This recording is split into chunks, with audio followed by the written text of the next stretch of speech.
marka indhahaagu shay uun eegaan waxay bilaabaysaa maskaxdaadu inay fasirto shaygaasi sidaas darteed ayaa maskaxdu ogaataa ama fahantaa waxaad aragtay laakiin sawirada aan maanta ku tuseyno waxa ay ku tusinayaan in indhahaaga iyo maskaxdaada marmar si fudud kuu khiyaami karaan waxaad haysataa 5 ilbiriqsi si aad u fasirto sawir walba haddaba aan bilaawno sawirka koobaad muxuu yahay shayga koobaad indhahaagu qabanayaan marka aad fiiriso sawirkan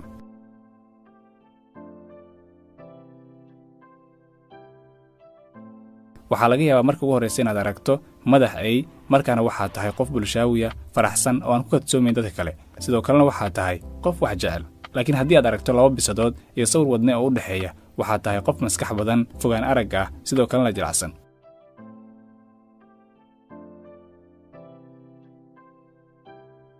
sawirka labaad sidee isku bedelayaa sawirkan haddii aad eegto sawirkan muddo 5 ilbiriqsi ah waxaad arkaysaa sawirku inuu dhinac u wareegsanayo laakiin xaqiiqdu waxa ay tahay sawirku waa mid taagan dhinacna aan u dhaqaaqayn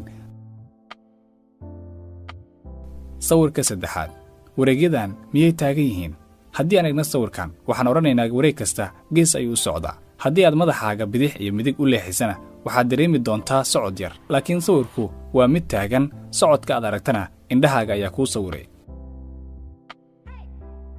sawirka afraad muxuu yahay waxa ugu horreeya ee aad ka arkayso sawirkan haddii uu yahay galaas waxaad tahay qof kelida jecel oo dabeecad deggan mana jeclid buuqa waxaana jeceshahay inaad sidaada ahaato waxaana ka baqdaa arrimaha yaryar taasi ayaana kuu diidaysaa inaad aragtid sawirkoo dhammaystiran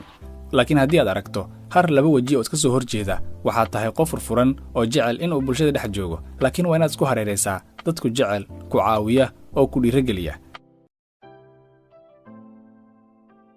sawirka shanaad maxaad ka aragtaa sawirkan waxaad arkaysaa in goobooyinka bikiga ama basaliga ah ay sidii mawjadii u dhaqaaqayaan ama sida calanka oo kale u babanayaan laakiin sawirka waa mid taagan oo dhinacna aan u dhaqaaqayn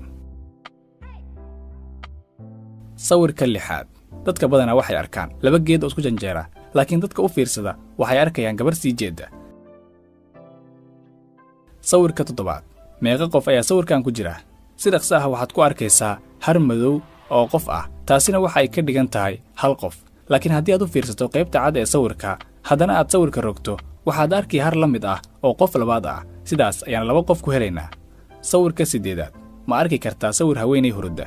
ma dhici karto haweeney waayo aniga nin hurdo baan arkaa laakiin waxaa xaqiiq ah in haweeney hurdo meesha ila arag aan kalar u yeelay waxaad arkaysaa haweeney barbar u hurda timaheeduna qaxwe yahay